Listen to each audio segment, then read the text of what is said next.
Joining me now on the Knicks Film School Podcast, very happy to say he is a returning guest. You heard him here once before talking about, we talked a little Knicks and Sixers. I forget what was going on at that time, but in any case, it was preseason. It was a preseason? Yeah, I'm pretty sure it was. And we were talking about, I think you were trying to sell me Randle. And I didn't want him. You didn't. Wow, how the table. Well, we're gonna get into it. How the tables have turned. It's an icy anyway, so you find his stuff at Liberty Ballers. All of their stuff is amazing. And yes, Dave Early, welcome back to the show. You've already preempted our discussion by bringing up some bad takes that I've had in the past, man. And I mean, there's no limit to the amount of bad takes I've had. Well, mine was worse. I said no, so icy all around.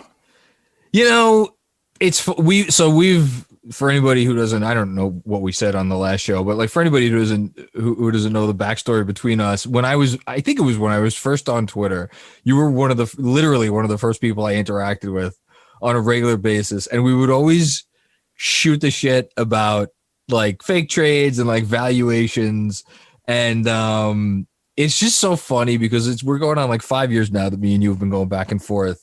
Yep. And it's crazy because, like, you know, I think both of us take a lot of pride in how much we, you know, in the care we take in evaluations and like thinking about players' values and like what they're worth and what they're going to be worth in the future and all that stuff. And then you get seasons like this and I guess maybe if you want to say playoffs like this, although I don't know if we want to be that specific, and it just shows how nobody knows a fucking thing. And it's very humbling if you keep track, and Twitter sort of, you know, you write, I write. The more you write, the more susceptible you are to being devastatingly wrong. You know, I remember arguing with you saying the Knicks can't draft Mikal Bridges because you're just getting a guy who's like Mikal Bridges. You need to swing for the fences. And I was okay with that at the time, but my answer to it was like maybe Kevin Knox. And so you'd be so much better off with who you wanted, Mikal Bridges, although you could have swung for the fences with Porter Jr. or maybe Shea. But it's just very humbling to have opinions publicly over time because you realize no matter how much pride you take, you're going to take some massive L's. Well, like, so look, I'm fine. Look, obviously I'm fine being wrong. Otherwise I wouldn't have a podcast or like write a newsletter. But like what I was gonna say is it's like there's like thinking you know the thing and then being wrong about the thing, and then there's having an opinion about the thing based on what is literally right in front of our faces and is pretty rock solid, at least in terms of the thing that we are seeing is the actual thing that is right, and then having that thing materially change, which is, you know, in case you can't tell, I'm like transitioning into the Simmons discussion because like I like went back, it was maybe even I think at the end of the last week because I kind of got a sense of where this was going, and I went back and like looked at his numbers, you know, of like stretches of games without Joel, not this year but like, you know, previous years, and just like watched what he's capable of doing, like throw in any highlight tape and stuff, and you're like, there's a reason this guy was in the conversation of like top 10 assets in the NBA.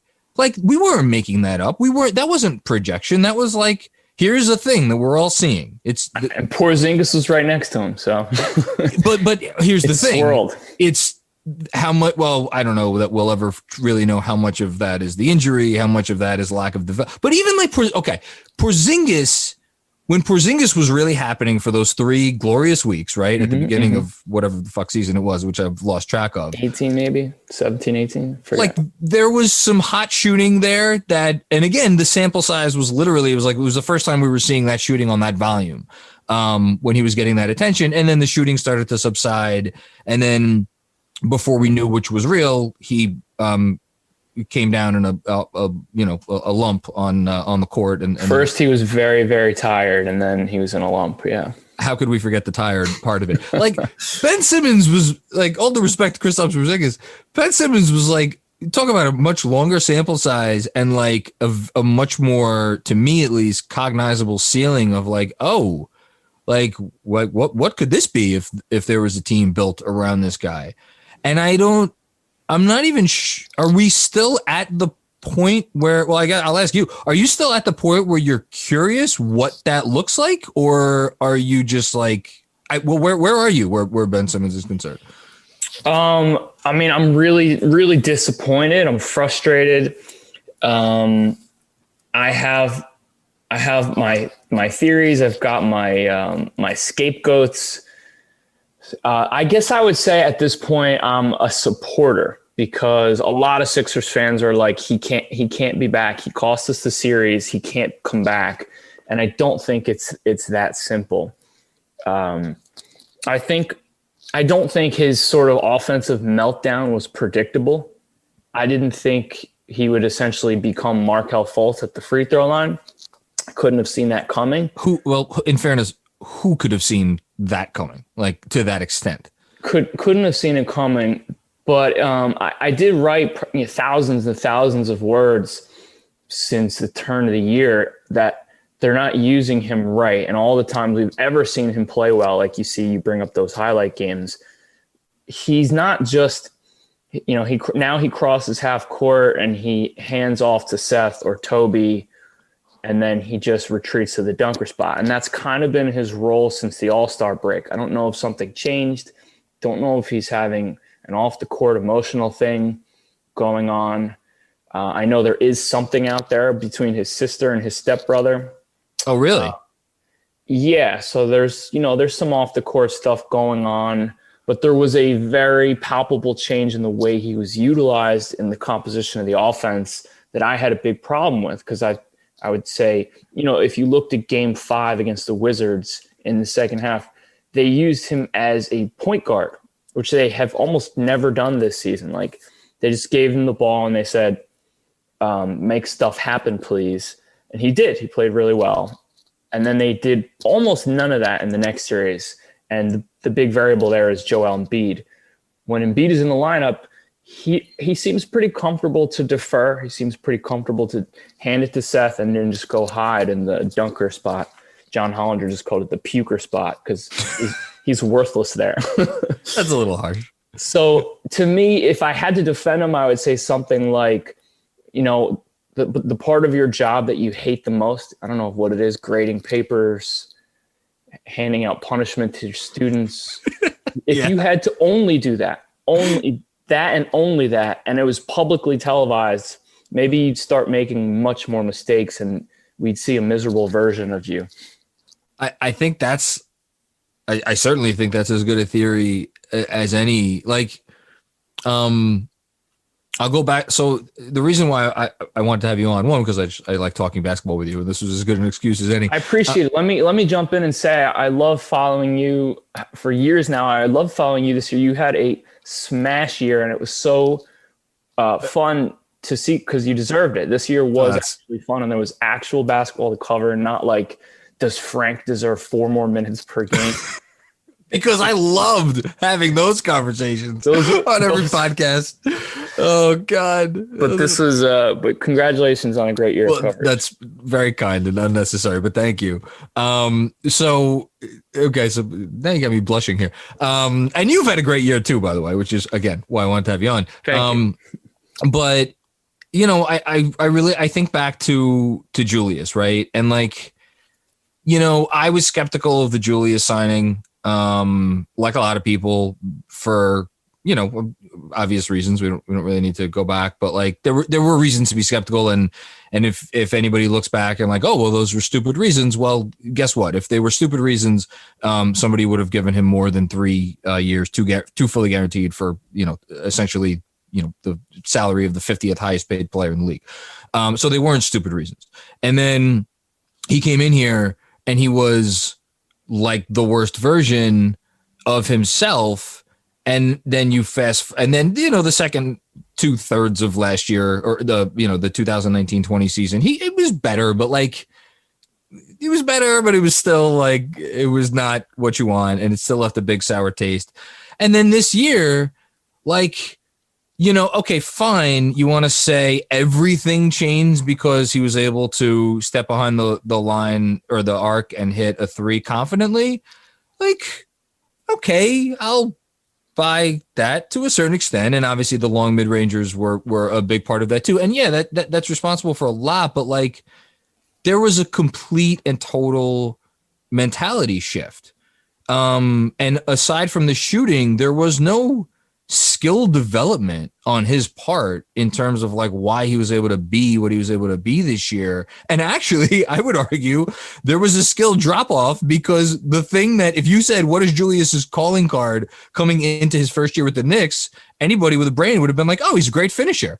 Just give him the ball, let him go roll downhill, and he's going to figure out a way to put the ball in the basket because his numbers and volume justified that description. And guess what? He hasn't been able to do for 2 years. He's fucking finished. We hope that comes back. But like, you get the point, okay? Mm-hmm. So it's like, I don't know if I want to say that was an above the neck thing. Like the Knicks were a shit show with the Mills and Perry regime where they walked into the locker room and like, you must win and you must pass to win and our asses are all on the line. Like this was a much better situation this year. So now I bring it back to Simmons. Like, I mean, I guess I'll just ask you this simple question. Does he need to leave? Like, is his successful career not with the Sixers? I don't think it has to be. I mean, Daryl Morey yesterday had a press conference and he gave some GM speak. I'm committed to Ben. My job is to evaluate the 3 ways to improve a team, draft, free agency, trade, and we're going to do that. So, that's what I'm going to do. I'm going to be a GM. That's basically what he said, which is not a resounding endorsement. I know, what was it, like 9 months ago, he said Ben Simmons will be here, which wound up looking disingenuous because he did shop him for James Harden famously. I know you don't, nobody knows the answer to this, but do you think that was just a Fertitta thing or do you think it was Fertitta plus? I would say Fertitta plus. Okay. But yeah, Fertitta plus. I'll go with that. Okay. I don't think it matters at this point, but I was just curious what you. Because they didn't get PJ Tucker either, so Yeah, no, that's true. That's a good point. Wow, I never thought of that. Okay, anyway, so Daryl said what he said now. He said what he said 9 months ago. We know from even before this year not to perhaps take Daryl at his word. But this was even less, Yeah. Okay, I got you. So I do think that I think that they would basically shop everyone except Joel Embiid, and I think I might put Seth in that category. Seth shoots like 50% from 3. He's a Curry brother, and Daryl just got slapped on the wrist with a tampering fine for saying, come join him. And he's Doc Rivers' son-in-law. So there's plenty of reasons to keep Seth. I think everyone else might find their name in a rumor or at least, an off-the-table conversation. Yeah, I just, obviously, look, we're not the first people to come on a pod and have the Simmons trade discussion. It's like, if you have an NBA podcast, you're required to talk about this. I don't know that I have any great take on this. I just, other than to say it seems silly to reduce. I mean, this goes without saying. It seems silly to reduce a guy to forget 2 weeks to even, half a season to your point before about this was really a midseason change. I just don't know. Like if I'm a GM and I'm watching these playoffs and I know it's like recency bias, it's these playoffs, but really it's like, it's been every playoffs for a few years now. And you see who are the players that make a difference on the floor. It's like the same list of qualities. It feels like can you shoot? Can you move with the ball? Can you run a pick and roll? Can you make a simple pass out of the pick and roll? And if you can't do any of those things, are you either Joel Embiid, Nikola Jokic, or a lob threat who preferably can also protect the rim really well and switch in a pinch? Mm-hmm. Like that's what basketball is now, right? Are we on the same page? Pretty much. Okay. That seems oversimplistic, but, and I say that because like, okay, Ben Simmons look, I don't, whether the shooting is a choice, whether it's a mental thing, whether it's I don't really give a shit. He's never going to be some kind of a horizontal threat. We know that. So then it's like, okay, even if you don't reduce Ben Simmons down to the last, let's say 4 months, and you are like, we want to make our team and potentially the best version of a team run by Ben Simmons, do you think that is worth it put the Sixers aside, because they're, Joel is there and he's obviously not going anywhere, nor should he. Would you make that investment if you were a team? Would I want Ben Simmons? Yeah, basically, I guess that's what I'm asking you. Yeah. Yeah, I think there's some teams where I would really want him. I mean, I would love him if I were the Blazers and I didn't have to part with Dame, for example. There's some scenarios where I would love him if I were Toronto, I would think. It's an interesting one. I thought about that one. I think, it would take a smart GM who's willing to accommodate. Just the Sixers this season were not willing to accommodate. Ben is in that category that challenges the way you describe playoff basketball, and it's pretty small. This doesn't mean he's as good as these guys, but he's in this category with these guys like Bam, Giannis, and Zion. For sure. Where he's not a point guard, but you do want to get him some dribble creation scenarios with a lot of room. Yeah. And so anyone doing that would have to be committed to that pretty much. But committed to that, I feel like, yeah, I completely agree with you. Everybody who's out there and being like, he should just be Draymond Green full time. This is, you get Ben Simmons. So the ball is in Ben Simmons'. Well, I mean, let me rephrase that. The ball is in Draymond Green's hands a lot of the time. He is the point guard of the Warriors. We know that, but it's like the purpose of Draymond Green is for Draymond Green not to shoot. I do not believe that the purpose of Ben Simmons in an ideal situation is not to shoot. You get what I'm saying? Yeah. Yeah. So it can't just like, that's why I'm curious how a fit with a guy like Dame, because Dame obviously wants the ball and should have the ball a lot too. So it has to be almost like a blending of a situation. Do you agree with that, or do you think I'm off base here? No. Yeah. I think, on the high end of the spectrum, there's Dame. Dame could make pretty much any pass and command so much attention that he could find ways to simulate. What you always want to do is get Ben downhill. He's so good in transition. Can you get him downhill in the half court? So one of the ways is maybe 4 out. Everyone's a spot up shooter. Sixers never do that. And then the other way would be a roll man space the floor like Clint Capella in Houston or Atlanta.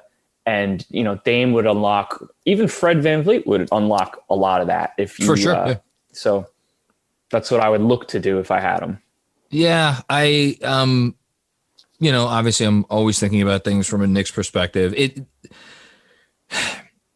Julius shoots it now. RJ, his shot came a long way. They could draft a shooter. They could re-sign Bullock. Like there's things they could do.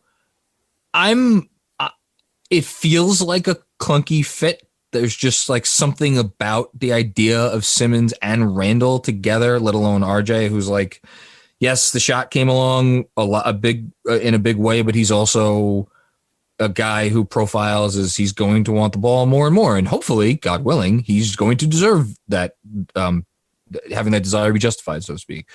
Even so, I'm like a little surprised no one has brought up the Knicks as a potential possibility, just from not like a rumor, but like as from a theoretical perspective, just because they are the most point guard needy team in the league.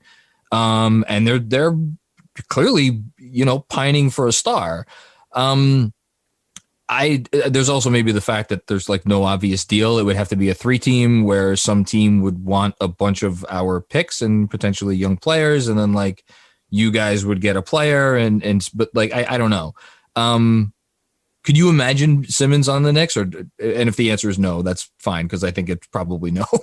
I mean, I would, if I were the Knicks, I would look into all potential buy low stars. And I know Ben at this point, it might might border on that. Like here's would be my fear.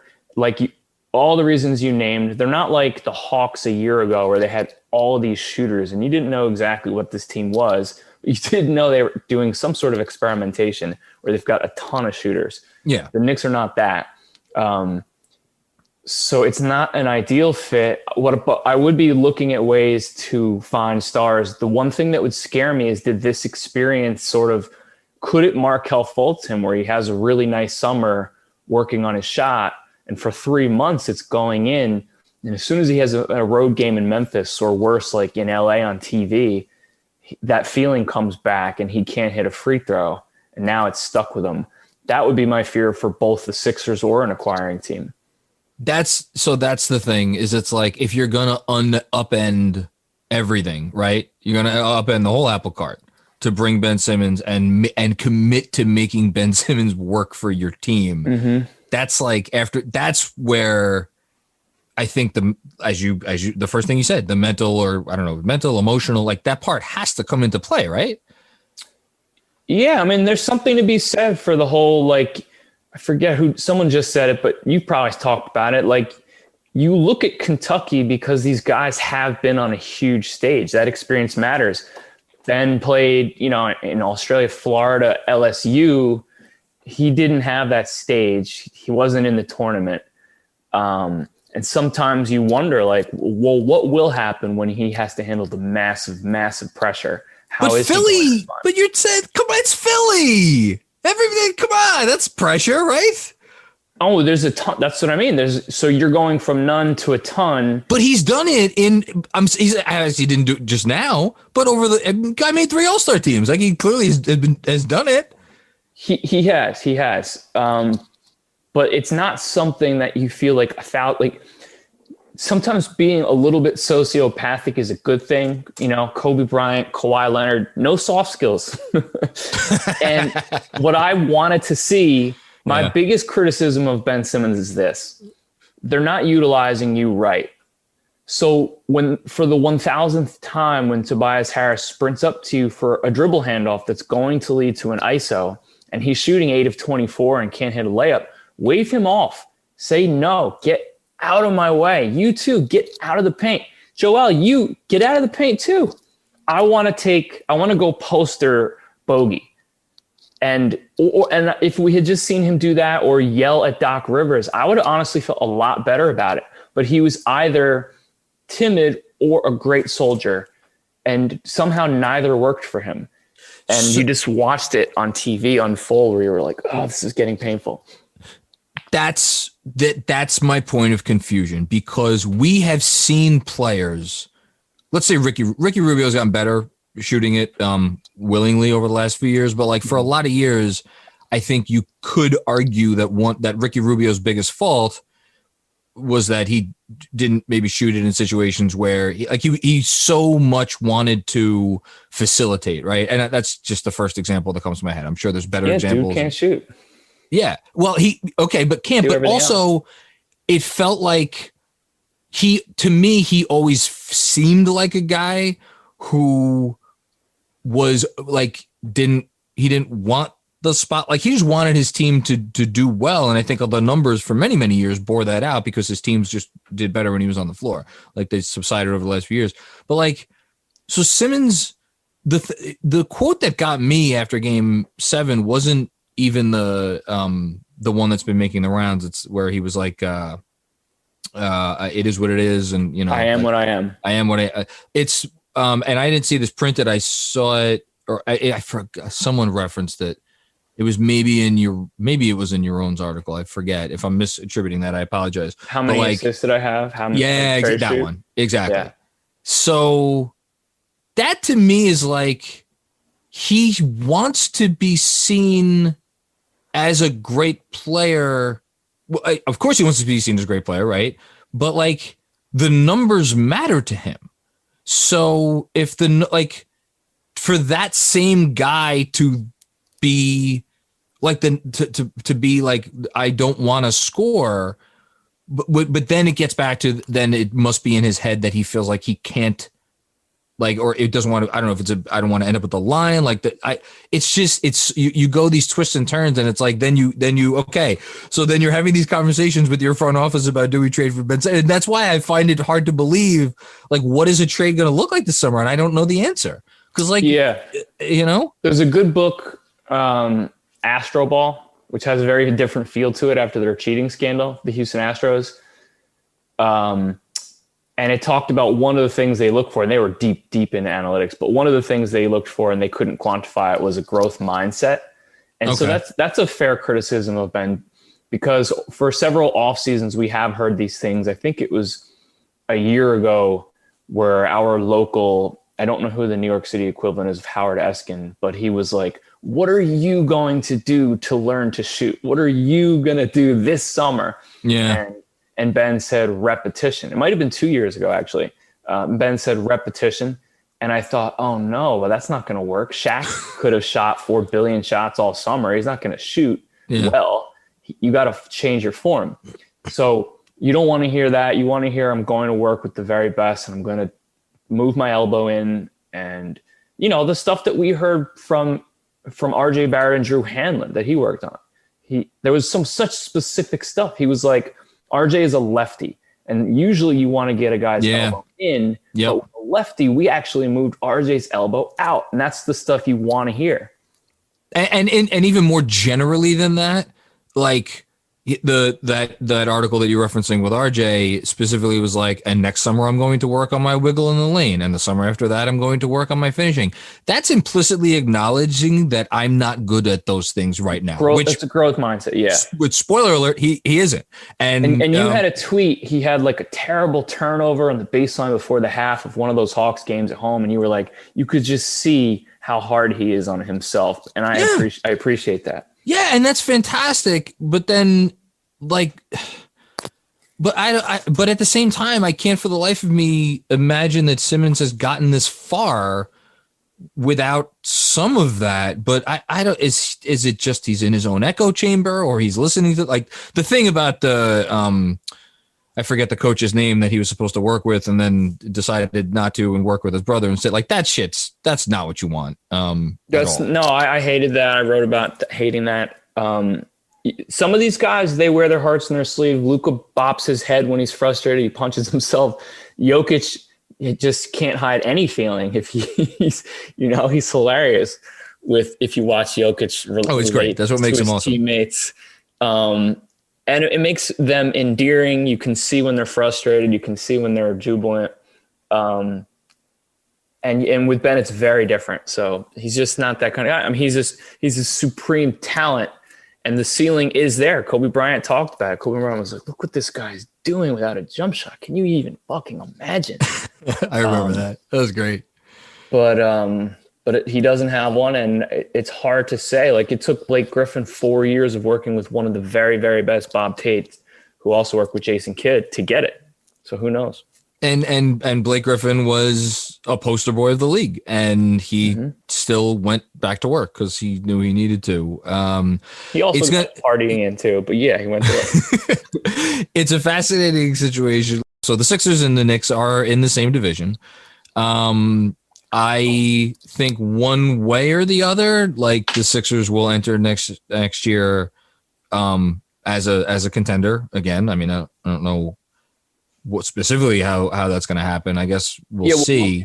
Joel Embiid's offseason knee surgery or not surgery, that'll be huge. But if he gets a surgery, when would he be slated to come back? I want to say it's like a 6 to 8 week thing, but when you talk about a 7-footer 280, maybe it's 14. Who knows?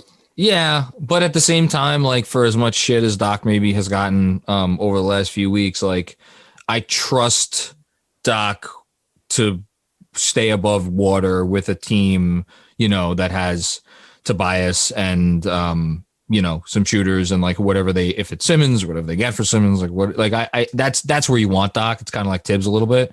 Like, whatever, they're going to be there next season. Yeah.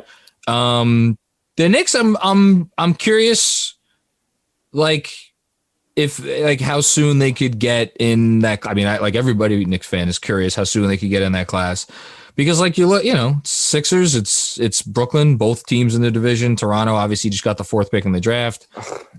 I know, right? Exactly what Masai Ujiri needed is the 4th pick in the draft. I have this one nightmare. The Sixers offered like Danny Green and Tyrese Maxey and like 1 pick and a 2nd for Lowry. Can you imagine he turns that down and then winds up with Ben Simmons instead of Maxey for Lowry or somehow, and the 4th pick?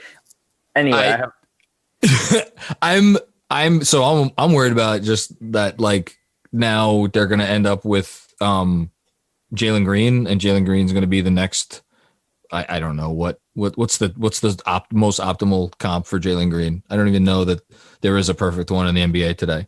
Yeah, I don't know. It's like exactly what you want. And they're going to get that guy.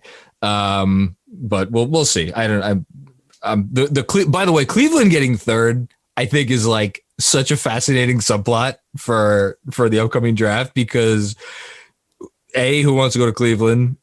B, Cleveland has obviously Garland and Sexton, and it's like, and they're going to be faced with Suggs, who's the best player on the board, I would think. Assuming Mobley goes to Houston, yeah. Assuming Mobley goes to Houston, I think he would. I mean, I watched like 5 minutes of his YouTube and no more, and I was like, wow. I mean, reminds me of like Bosh. we could talk up and down about how it's a guards league and this and that. Like every year, the center goes early. It's like just, you know, we thought like, oh, Wiseman, maybe he's going to fall to this, that, the other. No, it's second pick of the draft. But when they can move like Jaren Jackson Jr. I know. Shoot, you're like, whoa. No, and he could protect the rim, and he's a passer too. If there's ever a guy who deserves to go second, it's him. So yeah, Toronto's going to be there. They're actually going to be back in Toronto also. You know, I mean, people clowned the Boston, you know, the Kemba trade, which deserved probably a little bit of clowning, but like they still got those 2 guys, and they'll figure out a way. This is like, I can't even remember a division in my life this as tough as the Atlantic is shaping up to be for the foreseeable future. Because that's the thing, is like, unless you think all those Brooklyn guys are going to like go their separate ways in a year, or like, you know, suddenly forget how to play basketball. No, I think they're going to be on a mission next year. Oh man, they were my finals pick before the season. I thought they would lose to the Lakers, but yeah, they couldn't stay. Before Harden, you had them in the finals? I go back and read my preseason prediction column. I had Lakers Nets, and I had to write that in a Knicks fucking newsletter. So that was not easy for me to do, but I did. It was your own pessimism projected.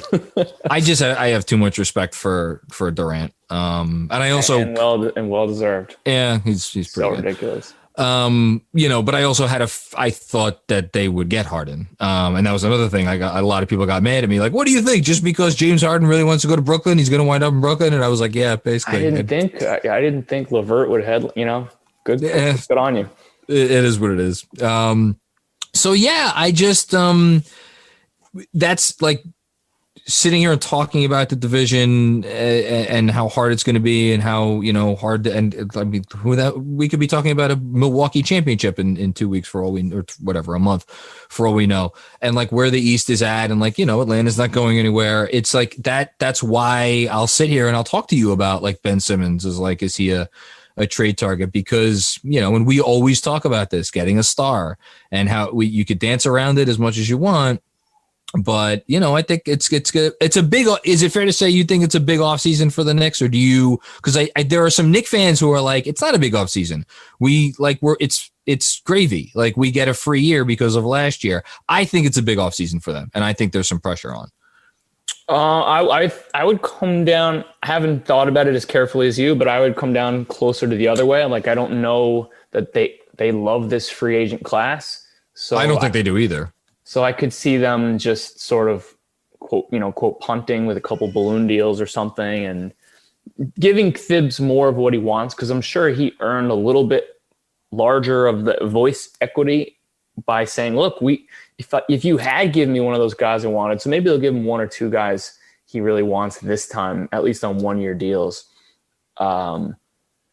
But in terms of a big off season, will they bundle? Do you think they'll bundle their picks? I think they'll try. You want to hear the crazy ass idea I had this morning that I woke up with when I missed on ESPN where Woj reported that Cleveland is going to shop their pick. Wow. For a win now veteran. I thought to myself, I'm like, who in the league wants we get ready for this. I was like, because I know the Knicks have been doing their homework on Green for like over a year. And he's signed with CAA, so you have that going for you too. And he profiles as a guy that like Wes and Perry also would want.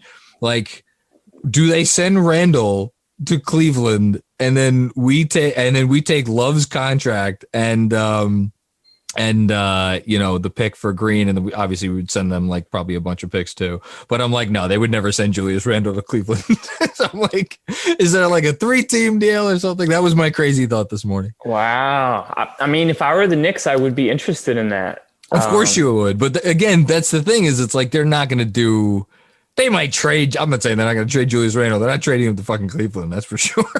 Is Julius Randle's extension like a lock? Would you say? Is he going to get like? To me, if he wants it, it should be a lock. You don't think the Knicks would have paused after the series he had, saying, "Are we sure we want to?" I would be guessing. I have no idea. If I were them, I would not have pause. I believe in Randle as a worker. I believe in him as a character guy. I believe in him after this year as a leader, quite frankly. Yeah. That's why I like, for as much as I just said what I said, like, I don't want to trade Julius Randle. I want Julius Randle to be back. I mean, I know that makes your team building questions a little bit more complicated because he's not the most ideal fit, but now you have to build so that he's your second or third guy somehow. Yeah, which is, it's tricky. It's a little bit trickier than him than it is with some other guys. But look, that's why you have your brain trust with Worldwide Wes, and right. Hopefully he keeps his shirt on for the upcoming Zoom call. I know you appreciated that too. All right. This was fun. We've been bullshitting here for 40 minutes. I got to run because so this is the wonders of working from home. My wife needs the podcast studio now, AKA the desk. Can you, before I let you go, well, for any closing thoughts before I get you to pimp yourself out? Closing thoughts on anything you want. Dave Early has the mic. I will be very, very curious to see if the Knicks want to take, 19, 21, and 32 or whatever, and try to get up to like 14 or 15, if that's a possibility. Would they do that, or do they just want more bullets in the chamber, which would mean Thibs loses a couple veterans off the end of his roster? That's a big question for me. The only player I have not dug deep yet on this guy, but the only player in that range who you would think would make them want to, because like, yes, Jackson from Kentucky is like, okay, he's a CAA guy. He's obviously a Kentucky guy. Like they could, like, I'm a big believer. I think cheap centers are like I don't know about the wave of the future, because I think teams are employing that strategy right now. The Knicks just employed that strategy for 4 years with Mitchell Robinson. If you can't get an Embiid or a Jokic or something, like, I don't think they're going to trade up for Jackson though. So the guy that would seem to me to be that guy is Davion Mitchell. I don't know what the ceiling is there. Like, you make that trade for a ceiling player, right? He's a junior. Yeah.